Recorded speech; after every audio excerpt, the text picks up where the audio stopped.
The morning sun broke over the Nebraska prairie like spilled blood, casting long shadows across the weathered fence posts of Ruth Hanley's ranch. Chief Mato Red Elk pressed his back against the rough wood, his weathered hands gripping an old Spencer rifle with white knuckles. His heart hammered against his ribs, not from fear for himself, but from the crushing terror that his 16-year-old grandson Ashki might die the same way his father had 3 months ago. The memory of finding his son's body flooded back the metallic smell of blood, mixing with prairie dust and the bullet holes that had torn through his chest, the flies already gathering on wounds that would never heal. 20 riders coming hard from the southeast. Ruth whispered her silver hair, catching the amber light. At 58, she still carried herself with the dignity of a woman who'd survived 6 childbirths and 3 funerals, but her black mourning dress trembled against the morning chill. Her hands shook as she remembered holding her own daughter's fever-racked body 12 years ago, the way the child had grown cold in her arms, despite all her prayers. Mato's dark eyes, carved with lines from 63 years of prairie winds, tracked the dust cloud that meant death was riding toward them. How long? 10 minutes, maybe less. Ruth's voice carried the flat certainty of someone who'd seen too much violence. Brennan's leading them. Judge Tate gave the order at dawn. The sharp crack of a warning shot split the morning air, followed by the wild whooping of men drunk on whiskey and righteousness. Mato's jaw clenched as memories flooded back Ruth at 12, pressing half her family's winter bread into his hands when his people were starving. Ruth, at 25, sitting beside his dying wife's bed through 3 days of fever. Ruth, at 40, standing before territorial officials to defend his character when others called him savage. Grandfather. Ashki's voice cut through his thoughts from the barn high with fear and too much like his father's voice at that age. Mato felt his chest constrict with agony. The boy was his blood, his hope, his reason for surviving since the soldiers had taken everything else. Stay low, boy. Trust your grandfather. Ruth pressed her hand to her ribs, where bones broken in a riding accident 5 years ago still ached in the cold. The pain reminded her of her own mortality, of how quickly everything could end. Maybe we should have left in the darkness, running at night with children through open country. Mato shook his head. No, we wait for Jacob's train, noon. They both understood the mathematics of survival. Jacob Morrison's freight train would pass through the valley at exactly 12 o'clock, and the old engineer had been secretly helping displaced Lakota families reach safer territories to the west. But the dust clouds were closing fast, and death rode quick on the Nebraska plains. Mato. Ruth said softly, her weathered hand finding his. If this goes wrong, it won't. He squeezed her fingers with the strength of a man who'd once led war parties against the cavalry. We've survived worse storms. Remember the blizzard of '73 when we shared body heat to keep the children alive? Before she could answer, the morning exploded into chaos. The first riders burst over the ridge like demons from hell, their horses' hooves throwing up chunks of prairie earth. They came whooping and firing into the air, their faces twisted with the ugly joy of men who believed they were cleaning up the frontier. Mato Red Elk had been many things, war chief, father, survivor. But at 63, he wore the simple buckskin clothing of a man who'd learned to make himself invisible in the white man's world. The single eagle feather in his graying hair was his only concession to the chief he'd once been, though his bearing still commanded respect from those who knew strength when they saw it. Ruth Hanley had been carved from the same unforgiving stock as the land itself.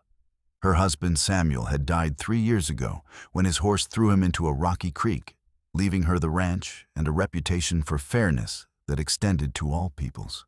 She'd known Mato since childhood, when their families had traded goods and shared the harsh winters before the government decided such friendships were inconvenient to their plans for westward expansion.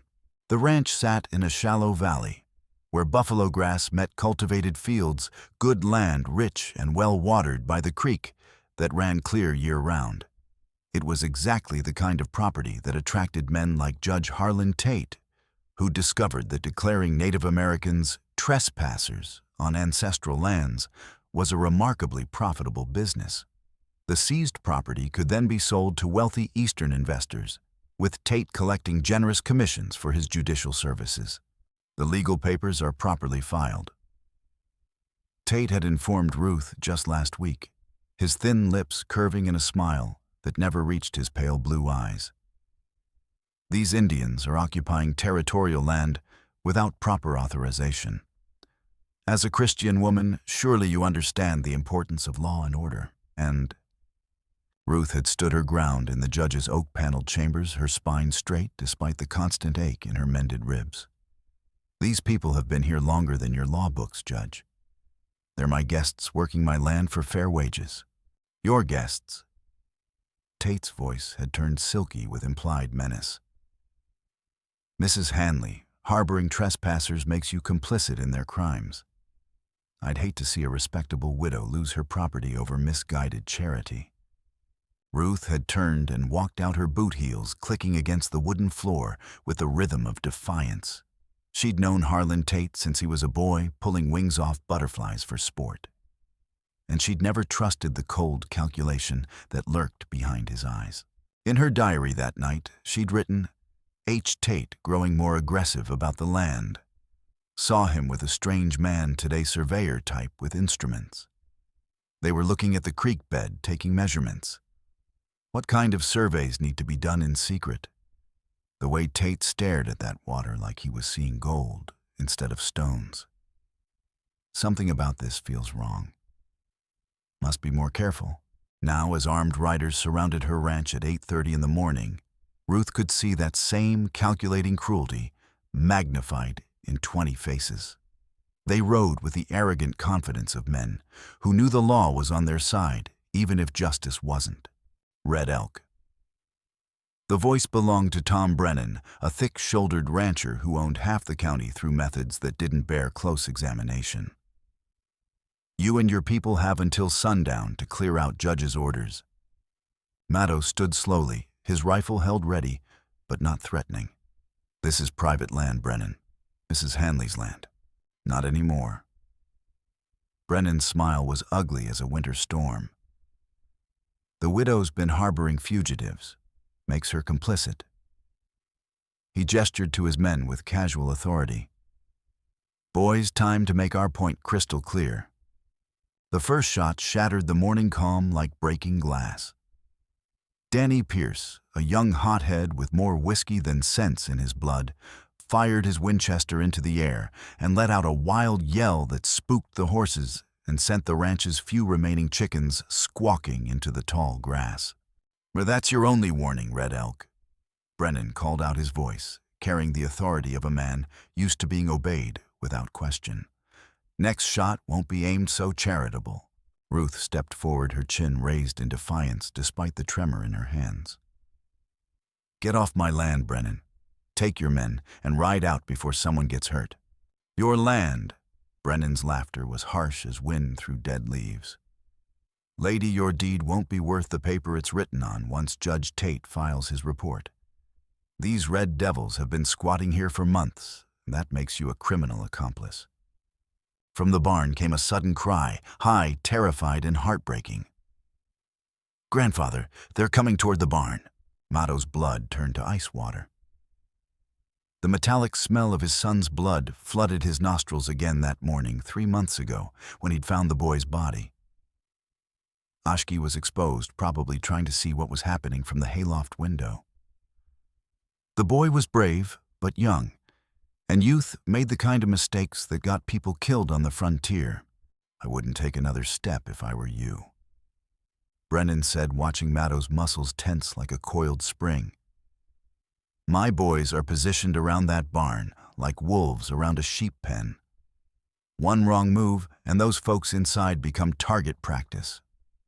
More riders emerged from behind the structure, their rifles trained on the weathered wood, like predators surrounding prey. If shooting started, the 12 Lakota souls hiding in the loft would be trapped like animals in a burning cage. What do you want? Ruth's voice carried the steady tone of a woman who'd faced down wolves and lived to tell about it. But her hands shook as she remembered holding her dying daughter, feeling the child's life slip away despite all her love. "Same thing we always want," Brennan replied with mock reasonableness. "For you people to move along, find somewhere else to be a problem." "We're not the problem here," Mato said quietly, his voice carrying the weight of absolute certainty. "We're just trying to survive." Survive. Danny Pierce spat a brown stream of tobacco juice into the dust. "You had your chance to survive when Uncle Sam gave you nice, comfortable reservations. You chose to leave. That's on you, Chief." Mato's jaw tightened like a steel trap. The reservation had been a death sentence, contaminated water-spoiled food, and corrupt agents who sold the supplies meant for starving families. He'd brought his people here because Ruth offered honest work and fair treatment. Now it seemed that kindness was about to get them all killed. "Light it up," Brennan ordered with the casual brutality of a man who'd done this before. "Time for some education." 2 riders moved toward the barn, carrying flaming torches that flickered like demons' eyes in the morning light. Ruth stepped forward, her hands raised in desperate appeal. "Wait, there are children in there, innocent children, and they better scurry out real quick." Brennan said, his eyes bright with anticipation. "We're teaching important lessons today about the consequences of defying proper authority." The first torch hit the barn's sun-dried wood with a hungry whoosh that made Ruth's heart stop. The structure had been built during the drought years, and the timber caught fire like paper soaked in kerosene. Within seconds, thick smoke was billowing from the walls, and the terrified cries of the families trapped inside rose above the crackling flames like the voices of the damned. "Ashki!" Mato shouted, starting toward the inferno. A rifle shot stopped him cold. The bullet kicked up dirt inches from his boots as Danny Pierce's voice rang out with drunken glee. "Stay put, old man, or the next one goes through your worthless heart." Black smoke was pouring from the barn now, and Mato could see desperate movement in the hayloft figures trying to find escape routes through walls of flame. His grandson was up there, along with Crowfeather's wife and 5-year-old daughter, Old Standing Bear, who'd survived the cavalry charges at Rosebud Creek, and 8 others who trusted him to keep them safe. "You murdering bastards!" Ruth whispered, her voice carrying a venom that surprised even Mato. She took a step toward Brennan, her fists clenched like a woman ready to fight 20 armed men with her bare hands. "Those are innocent people, children." "Innocent." Brennan's laugh was cold as January wind. "Lady, there ain't been an innocent Indian in these parts since they killed General Custer. They're all thieves and murderers, every last one. You don't know what you're talking about." Ruth's face flushed with anger, hot enough to melt steel. "These people have done nothing but work my land honestly and try to feed their families. They'll work your land." Brennan leaned forward in his saddle, his eyes glittering with malice. "You mean squat on territorial land while you play the saint? Well, your sainthood just ran out, widow." He gestured to one of his men who raised his rifle and aimed it directly at Ruth's chest. "You got 2 choices. Mount up and ride out with your Indian friends, or stay here and burn with them." Ruth's response was to grab Mato's Spencer rifle and level it at Brennan's heart. Her hands were steady now, steadied by pure righteous rage and the memory of her daughter's death. "Third choice. You and your boys turn around and ride out of here before I put a bullet in your worthless hide." The morning fell silent, except for the crackling of hungry flames and the terrified whimpering of children trapped in smoke and fire.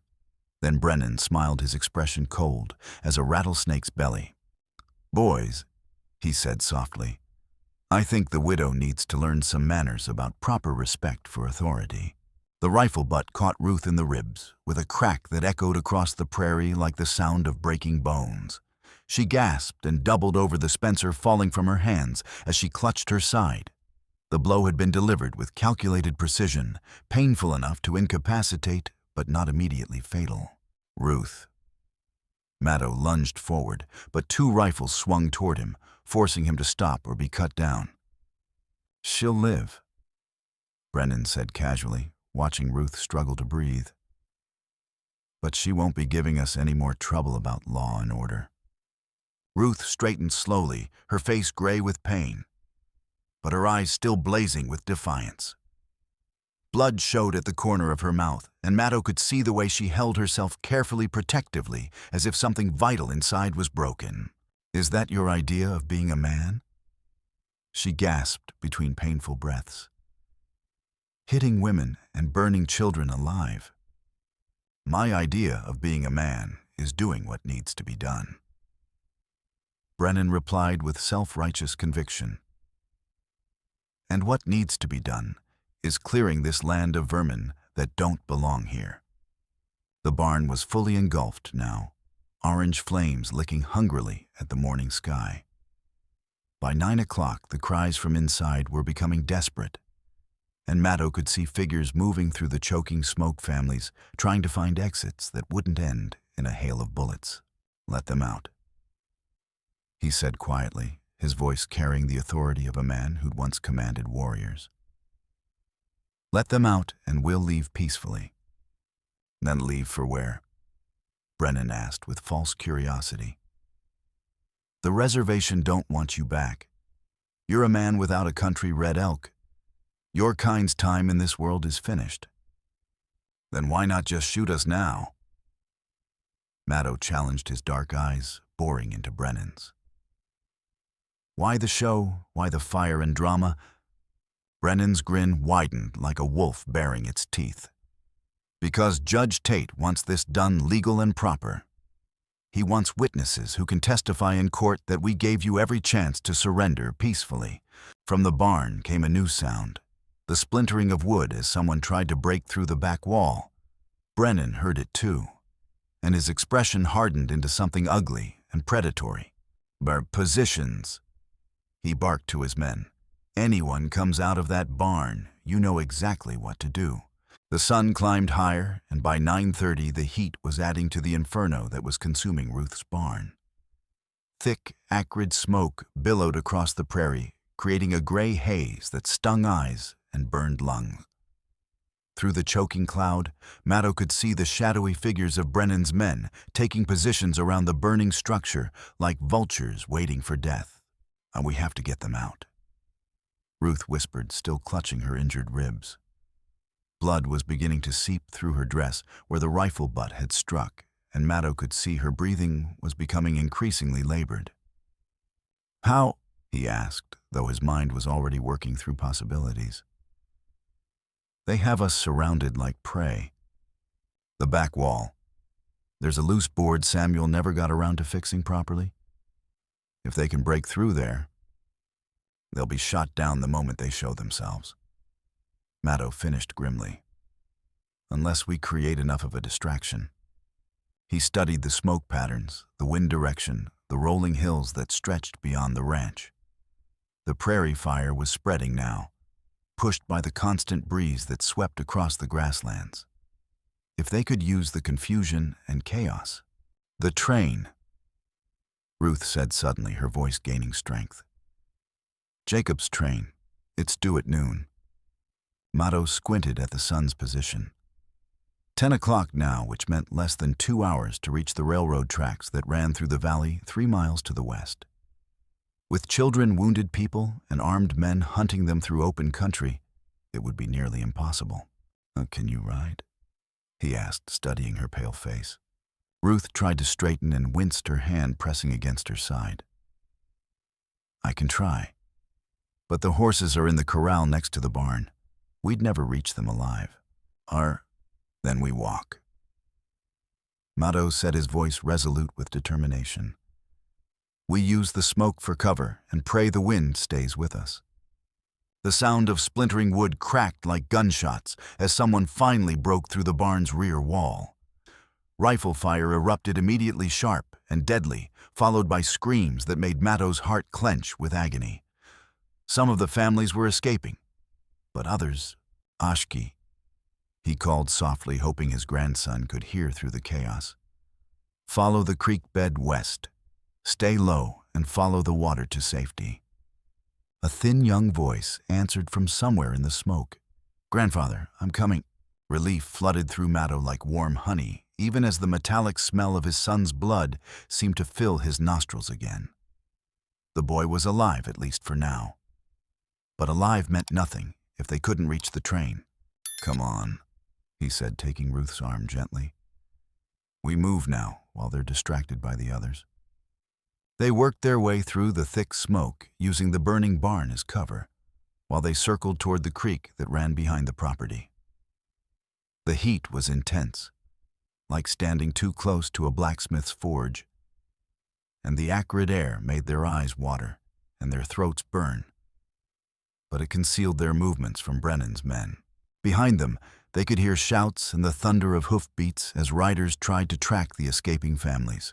A rifle cracked in the distance, followed by a woman's scream that cut through Mato's heart like a blade.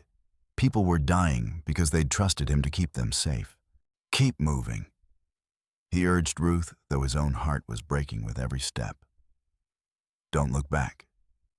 They reached the creek bed just as the wind shifted, clearing the smoke for a dangerous moment. Mato spotted 3 riders on horseback, scanning the prairie with weapons ready. One of them noticed movement in the tall grass and raised his rifle with practiced ease. They're down. Mato yanked Ruth into the muddy water as the Winchester cracked. The bullet whined overhead close enough to part his hair. There, the rider shouted to his companions. By the creek got movement. More shots followed, kicking up dirt and stones around them like deadly rain. Mato pressed Ruth flat against the muddy bank and drew his ancient Colt revolver. The gun was older than Nebraska statehood, but it was loaded and functional. Can you crawl? He asked, watching her face for signs of serious injury. Ruth nodded, though her breathing was shallow and her face was pale as winter snow. How far to safety? Half a mile to where the creek bends around the big cottonwood. From there, we can reach the railroad tracks. It sounded simple when he said it, but Mato knew better. Half a mile of crawling through cold mud and shallow water with armed men on horseback, hunting them like wild animals. Ruth was hurt possibly seriously, and his own 63-year-old bones were already protesting the strain. They began moving through the ankle-deep water, staying as low as possible while voices carried on the wind above them. The creek provided cover, but it also slowed their progress to a painful crawl. Every few yards they had to stop and listen for the sounds of pursuit, any sign of them. Brennan's voice drifted down from the prairie above. Fresh tracks in the mud, came the reply. Leading west toward the railroad, just like you figured. Mato's blood chilled. In the soft earth along the creek bank, their passage was clearly marked for anyone who knew how to read sign. The riders would follow the trail like bloodhounds until they found them. Rest, he whispered when they reached a bend where the banks were higher and provided better cover. Ruth collapsed against the muddy slope, her breathing rapid and shallow. The rifle blow had done more damage than he'd first realized, internal bleeding most likely.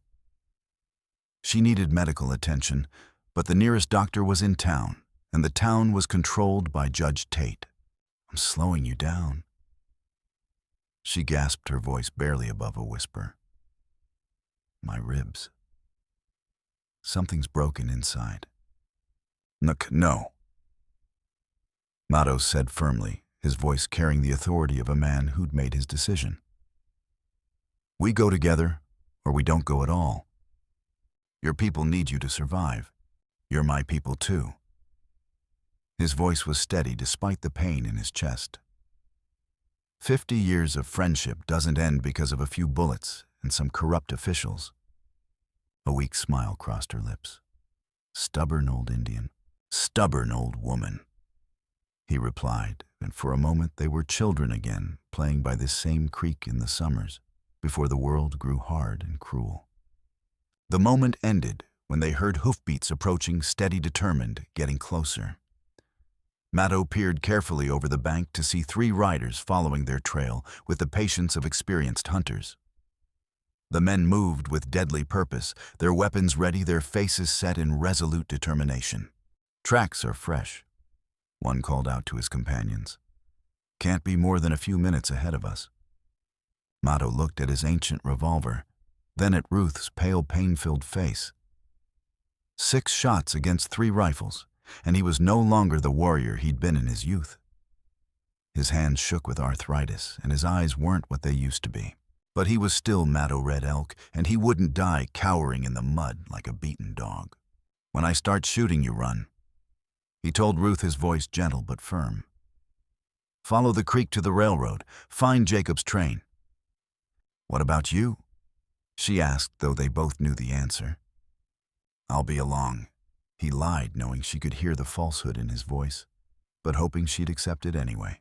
Ruth looked at him with eyes that had seen too much loss, too much pain. The memory of her daughter's death flickered across her face.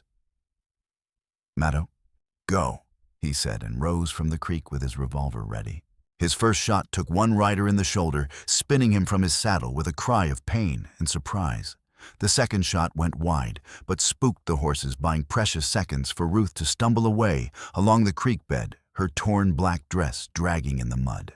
Return fire came immediately, rifle bullets whistling past his head like angry hornets. He ducked back into the creek as lead splashed into the water around him, sending up little geysers of mud and spray. "I got him pinned," one of the surviving riders shouted. "Circle around and we'll finish this." Mato knew his position was hopeless. They'd flank him within minutes, and then it would be over. But he'd bought Ruth time, and maybe that would be enough. Then, cutting through the sound of gunfire and shouting, came a distant whistle. Long and mournful, it echoed across the prairie like a prayer answered by Providence itself. Jacob's train was running 20 minutes early. The train whistle changed everything in an instant. Mato heard it clearly over the chaos, 3 long blasts that meant Jacob Morrison was bringing his freight cars through the valley ahead of schedule. The early arrival might be their salvation, but only if they could reach the tracks alive. "Ruth," he called out, firing another shot to keep the riders pinned down. "The train Jacob's early." Her response was faint, but determined, drifting back through the smoke. "I hear it, I'm moving." Mato counted his remaining bullets with the precision of a man whose life depended on mathematics. 3 left and no time to reload. The riders had spread out now, one keeping him pinned, while the others moved to flank his position. These were military tactics that spoke of cavalry experience. "Come out peaceful, old man," one of them shouted. "We'll make it quick and clean." Mato's answer was another shot that sent the speaker diving for cover behind a boulder. 2 bullets remaining, and the situation was getting worse by the second. Through the shifting smoke, he could see Ruth, maybe 100 yards downstream, moving slowly but steadily through the shallow water. The train whistle sounded again, closer now, and he could hear the distant rumble of steel wheels on iron rails. But the riders heard it too, and their tactics changed immediately. "Forget the old buck," one called to his companions. "Get the woman, she's heading for the train." Ice water filled Mato's veins. If they caught Ruth, they'd either use her as bait to draw him out or simply kill her and be done with it. He had to create a bigger distraction, something that would draw their attention back to him. The prairie fire had been spreading while they fought, consuming several acres of dry grassland. The smoke was thick and black, the heat visible in shimmering waves that distorted the air. But it also provided cover for someone who knew how to use it. He fired his last 2 shots rapidly, creating noise and confusion rather than aiming for specific targets. Then he scrambled out of the creek bed and ran toward the fire, his old legs carrying him faster than they had in years. "He's running," a rider shouted. After him. Hoofbeats pounded behind him as Mato reached the edge of the grass fire. The heat was like stepping into a furnace, and smoke seared his lungs, but he plunged into it anyway. Flames couldn't be worse than bullets. The riders followed their horses, shying away from the heat, but driven forward by spurs and curses. In the choking smoke, Mato heard one of them cry out as his mount stumbled into a prairie dog hole, throwing him hard to the ground. But the other kept coming, his shape dark and menacing in the orange glow of the flames. Mato's lungs burned, his legs felt like lead, and his empty revolver was useless weight in his hand. A rifle cracked behind him, and something tugged at his buckskin shirt. Too close. The next shot would find its mark, and Mato Red Elk would die as he'd lived fighting for his people. But the killing shot never came. Instead, he heard a different sound than the deep boom of a Spencer rifle firing from a new direction, followed by a man's scream, and the crash of a horse and rider hitting the ground hard. Mato spun around, gasping for breath, and saw salvation through the smoke. A slight figure on foot carrying Ruth's old rifle with practiced ease. Ashki. His grandson had somehow escaped the barn and circled back to help. "Grandfather." The boy called out, his young voice steady despite the chaos. "This way." Another rider emerged from the smoke, his rifle raised, but Ashki was faster. The Spencer boomed again, and the man pitched backward from his saddle, his chest flowering with bright red blood. "Where did you learn to shoot like that?" Mato gasped as they ran together through the burning grass. "Grandmother Ruth taught me last winter." Ashki replied, using the honorific that showed respect and affection. When the snow was deep and we had time for proper lessons. They could hear more riders now. Brennan's voice rising above the others as he organized a systematic search. The smoke was clearing in patches driven by the steady wind, and soon they'd be exposed again. "The train," Mato said, his voice hoarse from smoke. "We have to reach it before they find us."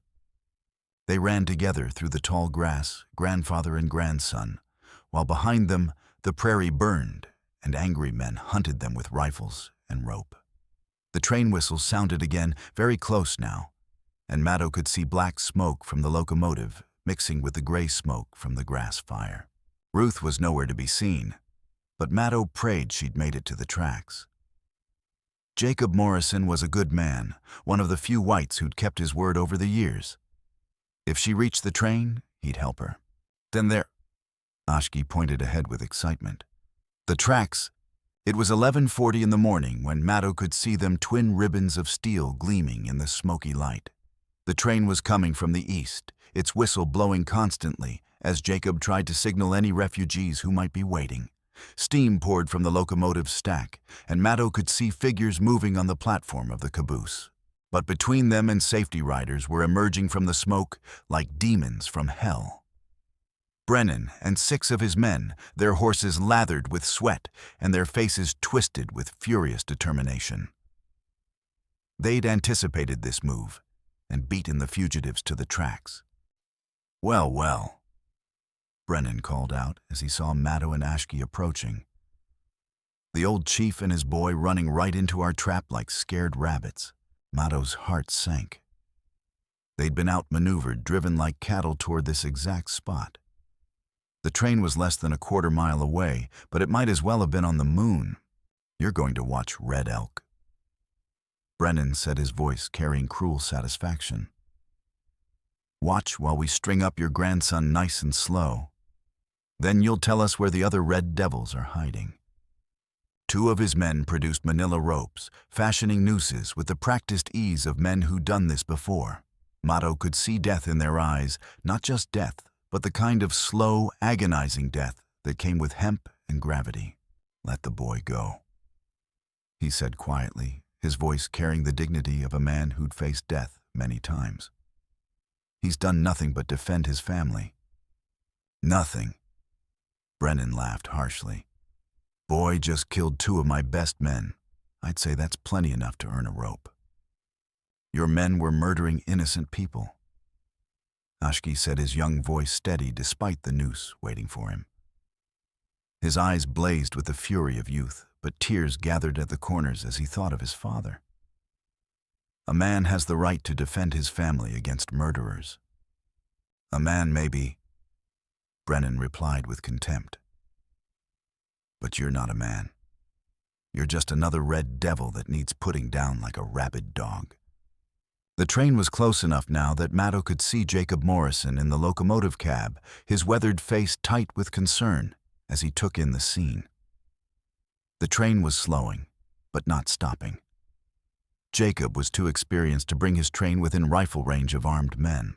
"Jacob," Mato called out desperately. "Help us." But the engineer shook his head sadly and kept the train moving. He couldn't risk his crew or his cargo, not even for old friends. The locomotive began to pick up speed again, heading west towards safety they'd never reach. "Looks like your friend's got more sense than you do," Brennan said with satisfaction. "Now let's get that rope around the boy's neck and get this finished." As the riders moved forward with deadly intent, something unexpected happened. A figure emerged from the tall grass beside the tracks, moving slowly but with resolute determination, her torn dress muddy and her face gray with pain. Ruth Hanley. And in her hands she carried a stick of dynamite with a lit fuse. "I wouldn't," she called out, her voice carrying clearly despite her obvious weakness. "Not unless you want to meet your maker in very small pieces." The riders stopped dead, their horses dancing nervously. Dynamite was common enough in mining country, but it was also lethally unpredictable. One stick could kill every man within 30 feet. "Where'd you get that?" Brennan demanded, his voice tight with sudden fear. "From the train," Ruth replied, raising the explosive higher so they could all see the fuse burning slowly down. "Jacob always carries mining supplies to the mountain camps. This one was sitting in an open car just waiting for someone who needed it more than the miners." Mato could see the truth in her words. The freight train carried supplies for the mining operations in the mountains, including explosives.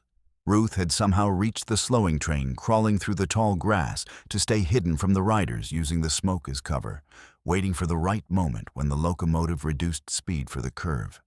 She'd climbed aboard despite her injuries, her broken ribs screaming with pain, taken what she needed from the open supply car, and doubled back to help them. "You're bluffing," Brennan said, but his voice lacked conviction. "Am I?" Ruth held up the dynamite, and Mato could see the fuse was burning steadily down the cord. Maybe 30 seconds left. "You'll kill yourself too," one of the riders pointed out. "I'm dying anyway," Ruth replied with matter-of-fact calm. "That rifle butt did more damage than you know. Internal bleeding. I can taste blood in my mouth. But I can choose how I go, and I can choose who goes with me." The standoff stretched taut as a bowstring. Ruth with her dynamite and burning fuse, Brennan with his men and their ropes. Mato and Ashki caught between them. The train was moving away now, but slowly, and Jacob Morrison was looking back with an expression of anguish on his weathered face. "What do you want?" Brennan asked finally. "I want you to let them go," Ruth said simply. "I want you to ride away and leave these people alone to live their lives in peace." "I can't do that," Brennan replied. "Judge's orders." "Then I guess we all die together," Ruth said, and began to lower the dynamite toward the ground. The fuse was burning shorter now, maybe 15 seconds left. Mato could see genuine terror in the riders' eyes, the way their horses were backing away from the smell of the burning cord. "Wait," Brennan called out desperately. "Wait, let's talk about this reasonably." But Ruth was beyond talking. The pain in her side was growing worse with each breath, and she could taste blood in her mouth. She'd known since the rifle blow that she was dying, but she'd kept that knowledge to herself. Her thoughts drifted to her daughter, who had died in her arms 12 years ago, and she felt a strange peace, knowing she might see her again soon. "Mato," she called out, her voice growing weaker. "Take Ashki and run. Run for the train while there's still time." Ruth no Mato started toward her, but she shook her head firmly. "Go while you still can." The fuse was almost gone now, just a few seconds remaining. Mato grabbed Ashki's arm and ran his old legs, carrying him faster than they had in years. Behind them, riders were wheeling their horses around, frantically trying to get clear of the blast. "Ruth," Mato called out one last time, his heart breaking, as he remembered sharing winter food with her as children, watching her tend his dying wife, seeing her stand up to territorial officials on his behalf. She looked at him across the prairie, her silver hair catching the smoky light, her face peaceful despite the pain. "Tell them I was ready," she said quietly. "Tell them I remembered what it felt like to hold my daughter." Then the world exploded in fire and thunder. The dynamite blast shattered the noon air like the wrath of an angry god. Mato felt the shockwave knock him to his knees, his ears ringing with a sound like all the church bells in creation. Dirt and debris rained down around him and Ashki as they pressed themselves flat against the prairie grass, shielding their eyes from the flying earth and stone. When the dust finally settled, there was a smoking crater where Ruth had made her stand. Of the woman herself, there was no trace. She had simply vanished in the explosion, as if she'd never existed at all. 3 of Brennan's men lay scattered around the blast site, their bodies torn and still. 2 riderless horses wandered the prairie, with their eyes white with terror, their saddles empty. But Brennan himself was still alive, thrown clear by the explosion, but climbing unsteadily to his feet, with blood streaming from his nose and ears. 5 of his men had survived the blast, all of them shaken, but still armed and dangerous. And now they were advancing on Mato and Ashki with murder burning in their eyes. "You red devils killed her!" Brennan screamed, his voice cracking with rage and grief. "You killed that good woman. She chose to save us." Mato replied, rising to his feet with quiet dignity, despite the pain in his old bones. "She died like a warrior protecting the innocent. Like a fool." Brennan's laugh was harsh and broken. "She threw her life away for a bunch of worthless savages." The train was moving away now, gaining speed as it headed west toward the mountains. Jacob Morrison had seen the explosion and known there was nothing more he could do. The survivors were completely on their own. "String them up," Brennan ordered his remaining men. "Both of them. I want them dancing from the same rope." 2 of his men moved forward with manila ropes, fashioning nooses with practiced ease. Mato could see death approaching with the certainty of sunset, but he wasn't afraid for himself. He'd lived 63 years, seen his people's glory and their defeat, and kept faith with the old ways, even when the world changed around him. But Ashki was only 16 with his whole life ahead of him. The boy deserved better than hemp and a lonely grave on the prairie. "Wait," Mato said, raising his hand. "I have something important to tell you, something Judge Tate needs to hear." Brennan paused, his hand hovering over his gun. "What kind of something?" "The kind that could make him very rich." Mato replied, preparing to tell the biggest lie of his life. "Or very dead, depending on how he handles it." "Talk," Brennan growled. Mato took a deep breath and began his deception. "There's gold on this land. Ruth knew about it, and that's why she was protecting us. We've been mining it for her, taking it out quietly so nobody would know and bring trouble." The words hit Brennan like a physical blow. "You're lying." "Am I?" Mato gestured toward the smoking crater. "Why do you think she was so determined to keep us here? Why was she willing to die for us?" He could see doubt creeping into Brennan's eyes like poison. Gold fever was a powerful thing in this country, and the possibility of hidden wealth could make even hard men reconsider their immediate plans. "Where?" Brennan demanded. "Where's this gold supposed to be?" "I'll show you," Mato said. "But first let the boy go. He's got nothing to do with the mining operation." "The hell he doesn't," Brennan snarled. "He shot 2 of my men, remember? He defended his family," Mato replied. "You would have done the same thing at his age." The standoff stretched taut again, but this time greed was warring with anger in Brennan's eyes. Mato could see the calculation there, immediate revenge against potential long-term profit.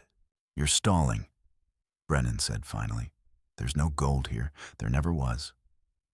"Marker, then why is Judge Tate so eager to get his hands on this particular piece of land?" Mato asked. Why not just let us stay on the reservation like good little Indians? That gave Brennan serious pause. He'd wondered about that himself, why the judge was so focused on this specific ranch when there were plenty of others with Native American squatters. Because he knows, Mato said quietly. He's known all along about the gold. Why do you think he sent you here with so many men? Why did he want no survivors to tell tales? Now, Brennan was really thinking, and Mato could see the wheels turning in his head. The judge had been unusually specific about his orders, unusually concerned about making sure there were no witnesses.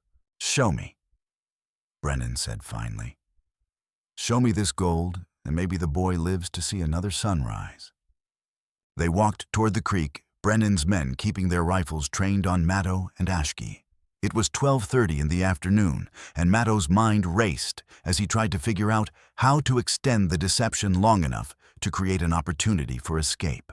But as they approached the water, new sounds reached them, the thunder of many hoofbeats from the east, growing louder by the second. More riders were coming, and at their head rode a thin man in a black suit and hat. Judge Harlan Tate himself come to oversee the final act of his carefully orchestrated drama. "Well, well," the judge called out as he approached with a dozen armed followers. "Mr. Brennan, I must say I'm disappointed.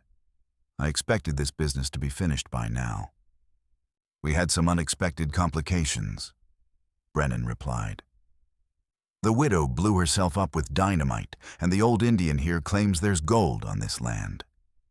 Judge Tate's face went very still, his pale eyes fixing on Mato with sudden intensity. "Gold? Says that's why she was protecting them," Brennan continued. "Says they've been mining it for her, keeping it secret." Judge Tate dismounted slowly, his cold eyes never leaving Mato's face. "Is that so?" "It's so," Mato replied, meeting the judge's gaze steadily.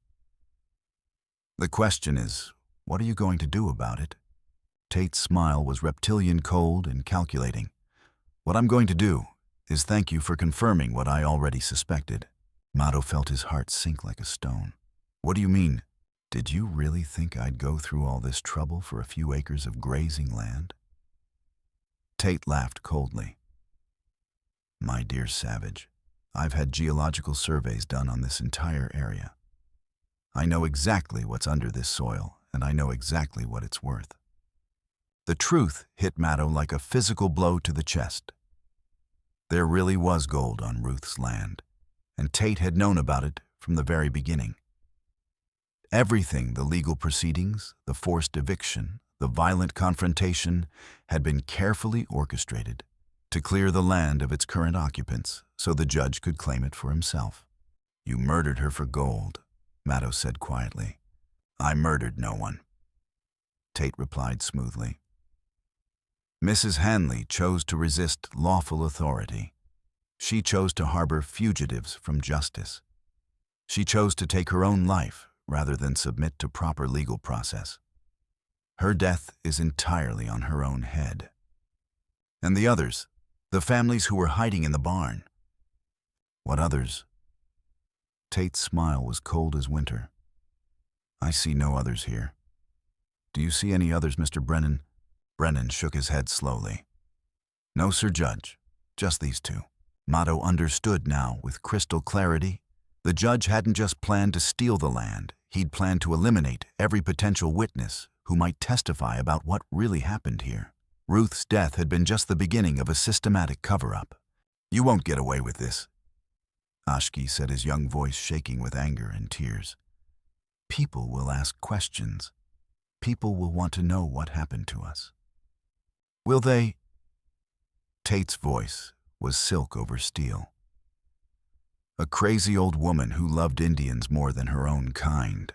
A couple of reservation jumpers who refused to follow the law. I don't think anyone will ask too many questions, boy. And if they do, well, accidents happen on the frontier." The judge gestured to his men, who began to spread out in a semicircle around Mato and Ashki. Unlike Brennan's cowboys, these men had the look of professional killers, cold eyes, steady hands, and the kind of calm that came from long practice at violence. However, Tate continued. Before we conclude this unpleasant business, I am curious about one thing. Mrs. Hanley's nephew Thomas was supposed to meet us here with the deed to the property. Has anyone seen him? Haven't seen hide nor hair of him, Brennan replied. Maybe he got cold feet about the whole arrangement. Perhaps, Tate mused. Or perhaps he's having second thoughts about our business arrangement. No matter, I have other ways of securing the property. He reached into his coat and pulled out a folded paper, a legal document of some kind. A declaration of abandonment signed by the territorial governor himself. With Mrs. Hanley dead and no other legal heirs present, the property reverts to the territory. And as territorial judge, I have the authority to dispose of it as I see fit. Mato watched as the judge carefully placed the document back in his coat pocket. Everything had been planned with meticulous care, every possible contingency accounted for. Tate had been playing a much longer game than anyone had realized. Now then, the judge said, his voice taking on a businesslike tone.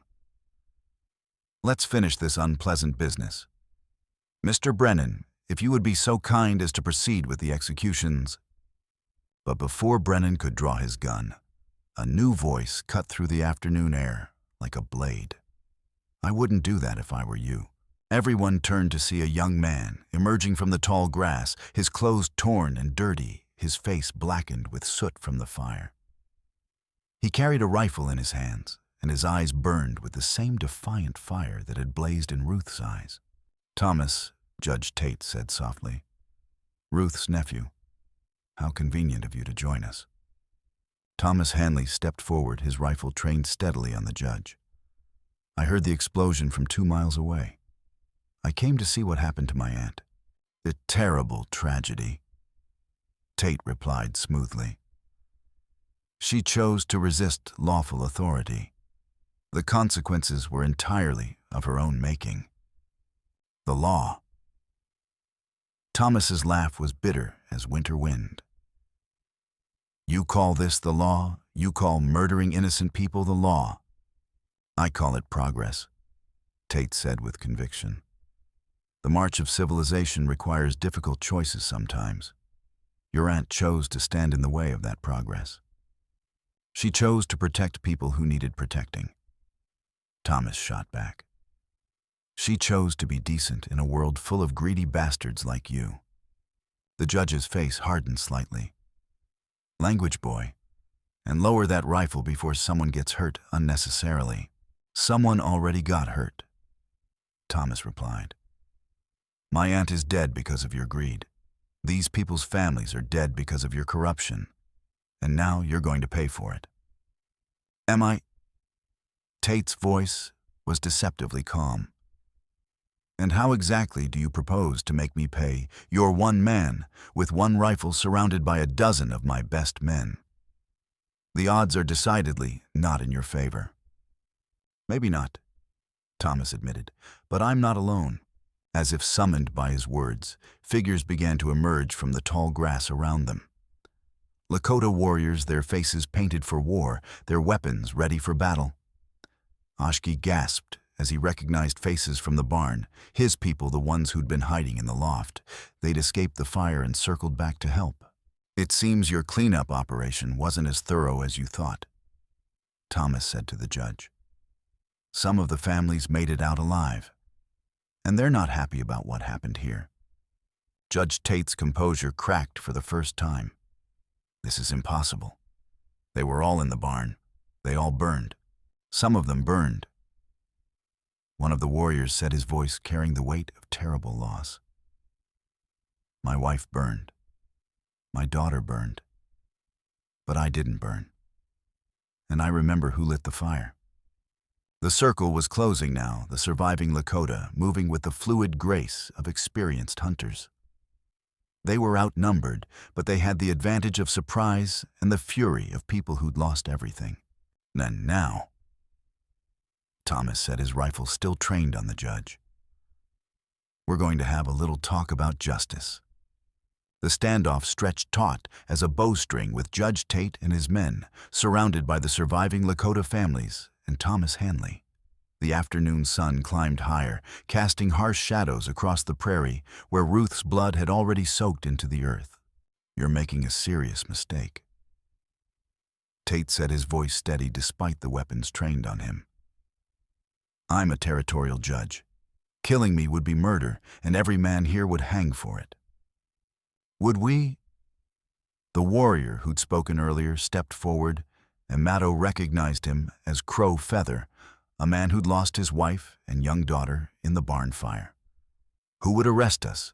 Who would try us? The territorial marshal," Tate replied.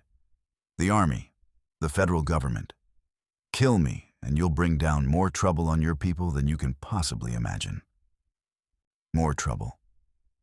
Crow Feather's laugh was bitter as poison.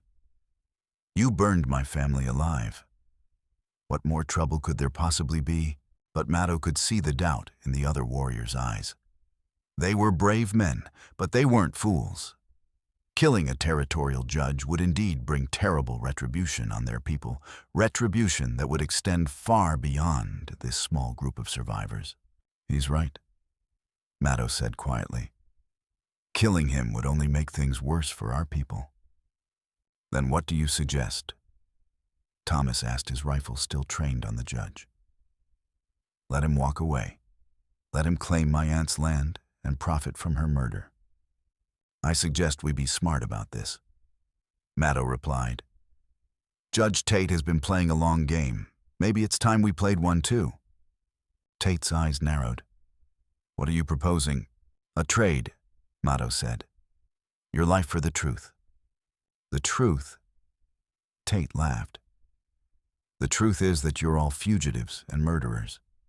The truth is that Mrs. Hanley died while resisting lawful authority.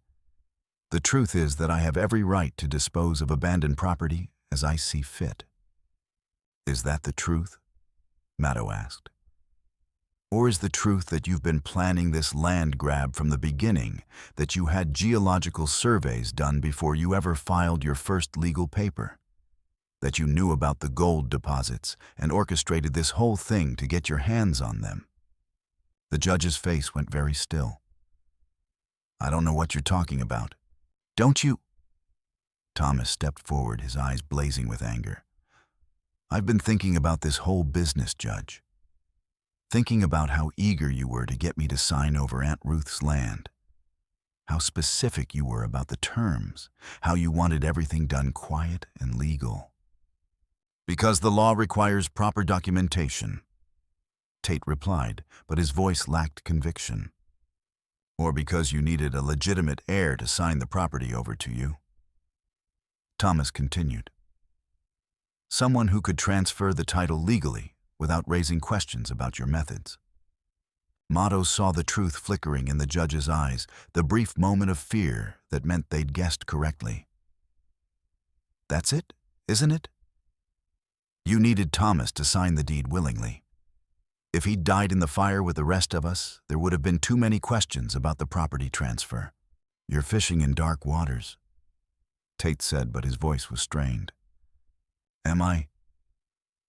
Thomas reached into his coat and pulled out a folded paper. "This is the deed you wanted me to sign. I've been carrying it around for days, trying to decide what to do. But now I know exactly what to do with it." He held the deed high, and Mato could see the judge's eyes fixed on it with desperate intensity. "This paper is worth more than gold to you, isn't it? Without it, you have no legal claim to the property. Without it all, your planning has been for nothing. Give me that." Tate set his hand, moving slowly toward his gun. "I don't think so," Thomas replied. He pulled out a match and struck it against his boot. The flame flared bright in the afternoon air. "One more move toward that gun, and this paper burns. And without it, you've got nothing." "You fool!" Tate's composure finally cracked completely. "Do you have any idea what you're destroying? There's enough gold under this land to make us all rich, enough to buy your own territory, your own army. There it is. Mato said quietly. The truth at last. Around them, the surviving Lakota muttered in their own language, their faces twisted with fury, at the knowledge that their families had died for nothing more than the white man's gold. Their children had burned so that Judge Tate could line his pockets with wealth. You want to know the truth? Tate snarled, his mask of civilized authority finally slipping away completely. The truth is that this land was wasted on a bunch of savages and a crazy old woman. The truth is that I have the vision to develop it properly, to extract the wealth that's been sitting here unused for centuries. The truth is that you're a murderer. Crowfeather said, his voice carrying the weight of absolute judgment. You killed our children for gold. I killed no one, Tate shot back. You people chose to resist lawful authority. You chose to hide in that barn. You chose to let your families burn rather than submit to proper legal process. We chose to protect our families from men like you, Mato replied. Men who see gold where we see home. Men who see profit where we see the bones of our ancestors. The judge's laugh was harsh and broken. Ancestors' bones. You people don't even have a written language. You don't have deeds or titles or any concept of proper land ownership. This country needs development, not primitive sentiment. This country needs justice. Thomas said, the match still burning in his hand. And it's about to get some. Wait. Tate said, his voice suddenly urgent. Wait, let's discuss this rationally. There's enough gold here for everyone. We could be partners. We could what? Thomas's voice was ice cold. Share the profits from my aunt's murder. Split the proceeds from burning children alive. Business is business. Tate replied, his desperation making him careless with his words. People die in business. It's the cost of progress and civilization. Then consider this the cost of justice, Thomas said, and touched the match to the deed. The paper caught fire instantly, the flames consuming Judge Tate's carefully laid plans in a matter of seconds. The judge lunged forward with a cry of rage, but Crowfeather's rifle barrel pressed against his throat stopped him cold. My life's work, Tate whispered, watching the deed burn to ashes. 20 years of planning, of preparation, of positioning myself for this moment.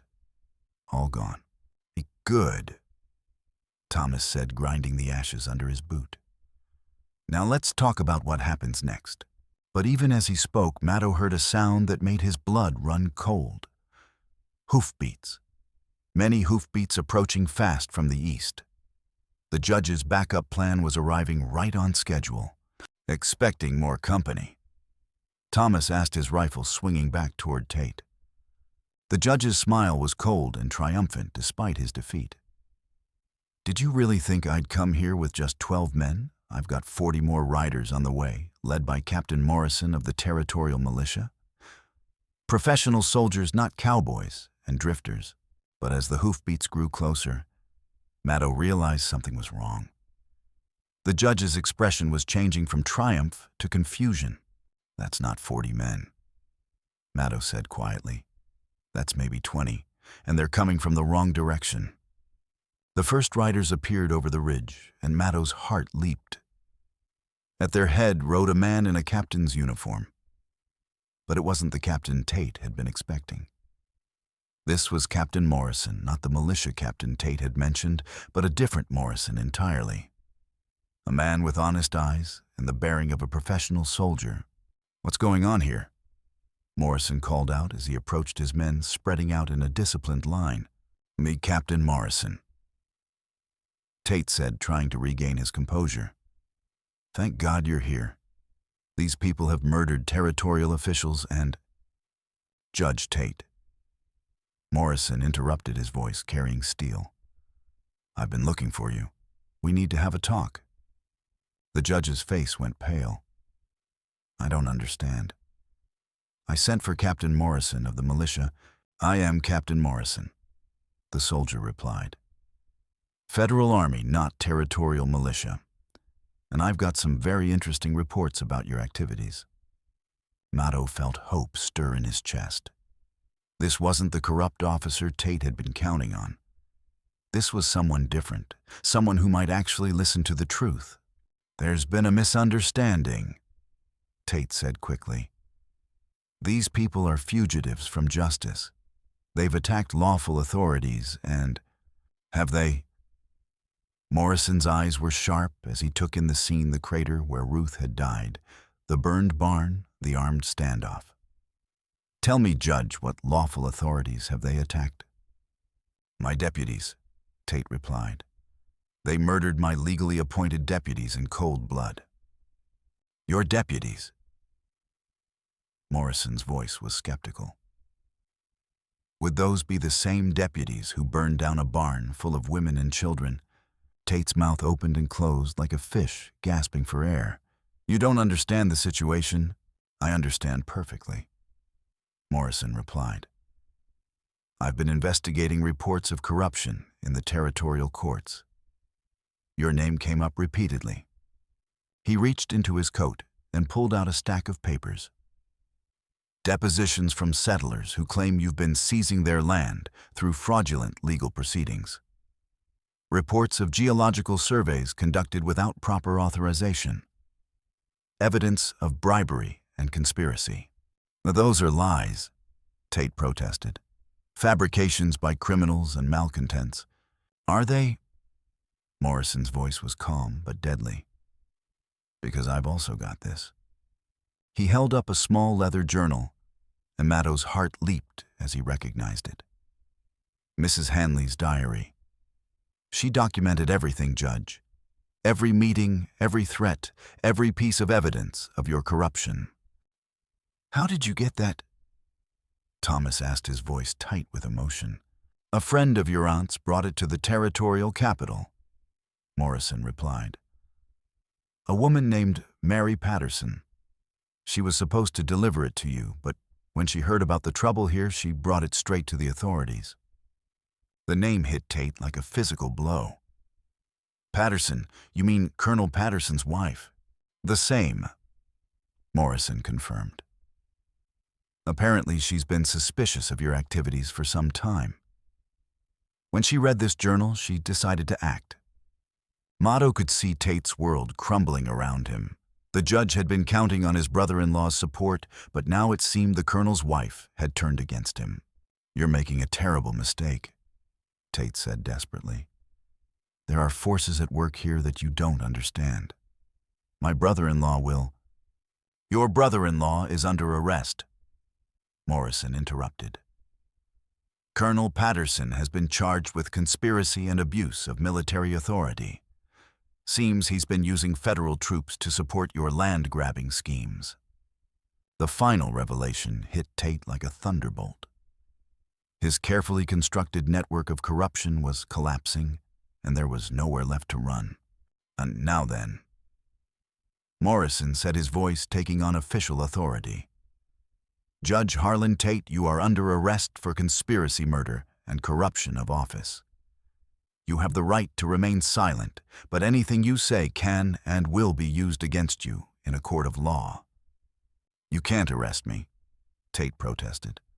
"I'm a territorial judge. I have immunity." "You had immunity," Morrison corrected. "When you used your office to commit murder and theft, you forfeited that immunity. You're going to face justice, Judge. Real justice." As Morrison's men moved to arrest the judge, Tate made one last, desperate play. "Wait, you don't understand. This is all about gold.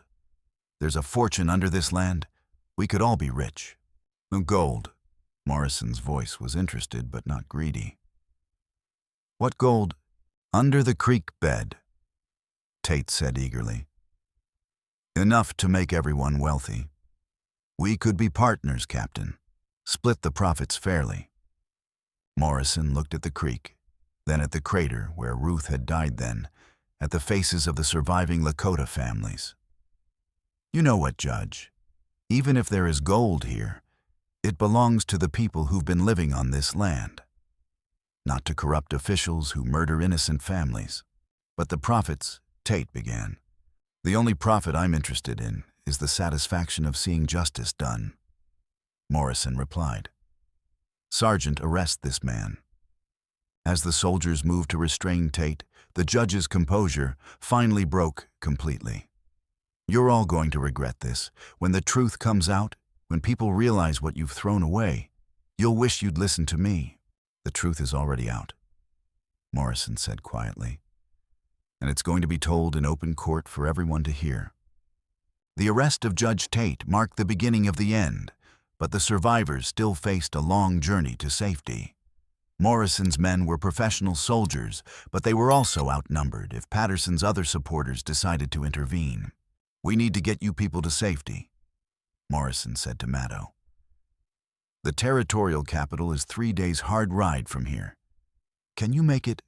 Mato looked at the survivors, wounded, exhausted, but determined. We'll make it. We have to. Then let's move out, Morrison said. We've got a long road ahead of us. The retreat began in the early afternoon, with Morrison's soldiers providing escort for the ragtag group of survivors. Judge Tate rode in shackles, his face gray with defeat, but his eyes still burning with frustrated ambition. You're making a mistake, he called out weakly as they prepared to depart. There's still time to reconsider. The gold is real, Captain. Enough to make us all wealthy beyond our wildest dreams. Save your breath, Morrison replied. You're going to need it for your trial. As they rode away from the ranch, Mato looked back at the smoking ruins of what had been a peaceful home. Ruth's sacrifice had not been in vain. The truth was finally coming out, and justice would be served. But the cost had been terrible. Too many good people had died for one man's greed. The memory of Ruth's final moments, her silver hair catching the light as she prepared to die for her friends, would stay with him forever. Grandfather, Ashki said quietly as they rode. What happens now? Now we see justice done, Mato replied. We make sure the truth is told, and we build something better from the ashes. What about the gold, if it's really there? If it's there, it belongs to the people who've paid the price for it, Mato said. To the families who lost loved ones. To the children who survived. To the memory of a woman who died protecting us all. The journey to the territorial capital took 3 days, just as Morrison had predicted. They traveled through rolling hills and across wide rivers, always staying alert for signs of pursuit. But none came. Word of Tate's arrest had spread quickly, and his supporters were either fleeing or trying to distance themselves from the scandal. On the second night, as they camped beside a stream, Mato found himself sitting with Ashki, watching the stars appear in the darkening sky. Tell me about Grandmother Ruth, Ashki said. Tell me about when you were children. Mato smiled, his heart warming at the memory. She was 8 years old when I first met her. It was during the terrible winter of 1825, when the snow was so deep that the buffalo couldn't move, and our people were starving. Her family had a small farm near the creek, and they were struggling too. He paused, remembering. One day I was out looking for anything we could eat, roots, bark, anything. I was so weak I could barely walk. Ruth found me collapsed in the snow, and instead of being afraid, she helped me to her family's cabin. What did they do? They fed me, Mato said simply. They had almost nothing, but they shared what they had. Ruth's mother gave me hot soup and warm bread, and Ruth sat with me while I ate, asking questions about my people, about our ways. She wasn't afraid of you. Never, Mato replied. Even as a child, she saw people as people, not as different colors or different ways of living. She convinced her parents to share food with our whole band that winter. Without her kindness, many of us would have died. Ashki was quiet for a moment. Is that why you stayed friends all these years? That's part of it, Mato said. But it was more than that. Ruth had a good heart, and she never changed. When others saw us as problems to be solved or removed, she saw us as friends and neighbors. When the government officials came with their papers and their threats, she stood up for us. And now she's gone, Ashki said sadly. Her body is gone, Mato corrected. But her spirit lives on in what she did, in the courage she showed, in the love she gave. That's what makes a person truly immortal, not living forever, but living in such a way that their goodness continues after they're gone. They sat in comfortable silence, watching the fire burn down to glowing coals. Around them, the camp was settling into sleep, soldiers and civilians, whites and Indians, all bound together by their shared experience of loss and survival. "It's what will we do with the land?" Ashki asked eventually. "If the gold is real, we'll use it wisely." Mato replied, "We'll build something Ruth would have approved of. Maybe a school where children can learn to read and write, but also learn about their heritage. Maybe a hospital where people can get medical care regardless of their race or their ability to pay. A school," Ashki said thoughtfully. "Grandmother Ruth would have liked that." "She would have loved it," Mato agreed. "She always said that education was the key to understanding between peoples. If children learn together, grow up together, they're less likely to hate each other as adults." On the third day, they crested a hill and saw the territorial capital spread out below them. It was a small city by Eastern standards, but it represented civilization, law, and order, the kind of justice that had been so lacking in their recent experience. "There," Morrison said, pointing to the largest building in the center of town. "The territorial courthouse. That's where Judge Tate will face trial and where the truth will finally be told." As they rode through the streets, people stopped to stare at the unusual procession. Word of their coming had preceded them, and the story of Ruth's sacrifice and Tate's corruption was already spreading through the town. At the courthouse, they were met by a tall, distinguished man in a black suit. Governor William Bradford himself had come to oversee the proceedings. "Captain Morrison." Bradford said, his voice carrying authority and compassion. "I've been expecting you." "Is this the infamous Judge Tate?" "It is, sir," Morrison replied, "along with the survivors of his crimes." Bradford looked at the ragged group of men, women, and children, his face softening with sympathy. "You've all been through a terrible ordeal. Please come inside. We have much to discuss." The next few hours passed in a blur of statements, testimony, and legal proceedings. Judge Tate was formally charged with multiple counts of murder, conspiracy, and corruption of office. The evidence against him was overwhelming: Ruth's diary, the testimonies of the survivors, and the confessions of some of his co-conspirators who had been arrested separately. "The territorial government has failed you," Bradford said to the survivors as the proceedings concluded. "We allowed corruption to flourish, and innocent people died as a result. Nothing can bring back your loved ones, but we can ensure that justice is served, and that this never happens again." "What about the land?" Thomas asked. "My aunt's ranch. With Judge Tate's actions declared illegal, all of his land seizures are null and void," Bradford replied. "The property reverts to its rightful owners." "But Ruth is dead," Thomas said. "I'm her only heir." "Actually," Bradford said with a slight smile, "according to territorial law, anyone who has occupied land continuously for more than 5 years with the owner's permission has a legitimate claim to it. These families have been living on the ranch for exactly that long." Mato's eyes widened as he understood what the governor was suggesting. "You're saying the land belongs to us?" "I'm saying the land belongs to the people who've been living on it, working it, and caring for it," Bradford replied. "The territorial government will officially recognize your claim and issue proper deeds of ownership." It was a stunning reversal of fortune. The survivors had expected at best to escape with their lives. Instead, they were being offered legal ownership of the land they'd fought so desperately to protect. "There's one more thing," Bradford said. I've received word that geological surveys have indeed confirmed the presence of gold deposits on the property. Those deposits now belong to you to use as you see fit. The news should have been cause for celebration, but Mato felt only a deep sadness. The gold that had cost so many lives was now theirs, but at what price? We want to build a school, Thomas said suddenly. A place where children of all backgrounds can learn together.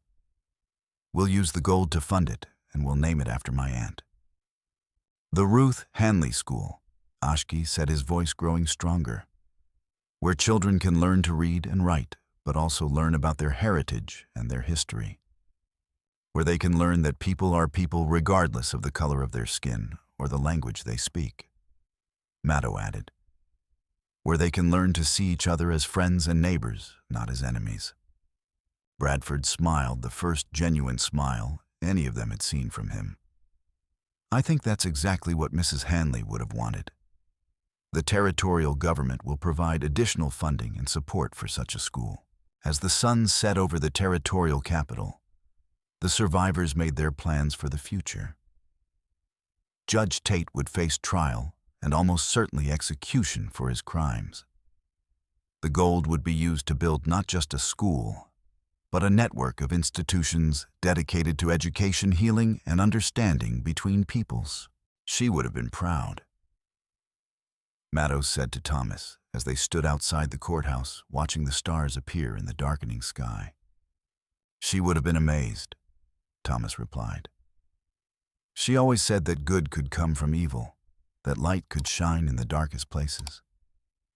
I think she would have seen this as proof of that belief. She died to save us, Ashki said quietly. But in saving us, she saved something bigger. She saved the idea that people can be good to each other, even in the worst of times. Mato nodded, feeling the truth of those words in his bones. Ruth Hanley had indeed died a hero, but more than that, she had died as a friend, the truest friend any of them had ever known. In the months that followed, the Ruth Hanley School rose on the site of the old ranch, its doors open to children of all backgrounds. The gold deposits funded not just the school, but a network of similar institutions across the territory. The survivors worked together to ensure that the lessons learned in blood and fire would never be forgotten. Judge Tate was tried, convicted, and sentenced to life in prison. The governor had commuted his death sentence to life imprisonment, believing that letting him live with his crimes was a more fitting punishment than giving him the quick release of death. Captain Morrison was promoted and transferred to the Bureau of Indian Affairs, where he worked to ensure fair treatment for all peoples. Thomas Hanley became the first superintendent of the Ruth Hanley School, dedicating his life to education and understanding between cultures. And Mato Red Elk, the old Lakota chief, lived to see his grandson graduate from the school that bore Ruth's name, go on to college, and return to teach the next generation of children about tolerance, understanding, and the power of friendship to overcome hatred. The story of Ruth Hanley and Mato Red Elk became legend, not just a tale of violence and tragedy, but a testament to the power of human goodness to triumph over human evil. It was a story that would be told for generations, a reminder that even in the darkest times, there are those who will stand up for what is right, regardless of the cost. Ruth Hanley had been forced to say goodbye to her old friend, but their friendship had created something that would endure long after they were both gone. A legacy of hope, justice, and the unshakable belief that people of different backgrounds can live together in peace and mutual respect. As Mato lay dying many years later, surrounded by children and grandchildren who had grown up in a world where such schools were common, where understanding between peoples was the norm rather than the exception, he smiled as he remembered Ruth's final words. "Tell them I was ready." She had been ready to die for her friends, ready to sacrifice herself for justice, ready to give everything she had to ensure that the world would be a little better for the children who came after. In the end, that was the greatest victory of all, not just the defeat of evil, but the triumph of good, and the promise that tomorrow could indeed be better than today. The two old friends had been forced to say goodbye in this life, but their legacy lived on in the countless lives they had touched and the better world they had helped to create. And in that better world, their friendship continued not in flesh and blood, but in the enduring power of love to overcome hate, of courage to overcome fear, and of hope to overcome despair.